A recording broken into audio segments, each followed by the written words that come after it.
পরিষদকে পুনর্গঠন করুন, যোগ্য ব্যক্তিদেরকে উপদেষ্টা পরিষদে আইনে দেশে একটা শান্তি শৃঙ্খলা আনুন। কারণ এই দেশের মানুষ 15.5 বছর এই দুঃশাসিত হয়ে তারা অধীর আগ্রহ ছিল যে তত্ত্বাবধায়ক সরকার আসার পরে অথবা শেখ হাসিনার পতনের পরে বাংলাদেশে একটা সুষ্ঠু পরিবেশ আসবে, শান্তিপূর্ণ পরিবেশ আসবে। আমরা সেটার এখনো লক্ষণ দেখছি না, কারণ অন্তর্বর্তীকালীন সরকারের সুনির্দিষ্ট লক্ষ্য থাকে, আমরা এখনো তাদের কার্যক্রমে সেটা দেখতে পাচ্ছি না। তাই সরকারকে আহ্বান জানাচ্ছি, আপনারা অবশ্যই সকল রাজনৈতিক দলের সঙ্গে আলাপ আলোচনা করে দেশকে একটা স্থিতিশীল অবস্থা আনার জন্য চেষ্টা করুন।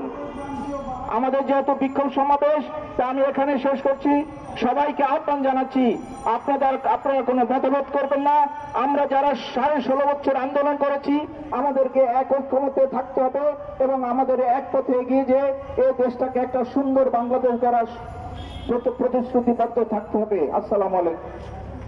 এখন বক্তব্য রাখবেন বাংলাদেশ গণতান্ত্রিক পার্টির জাতীয়তাবাদী সমন্বয় জোটের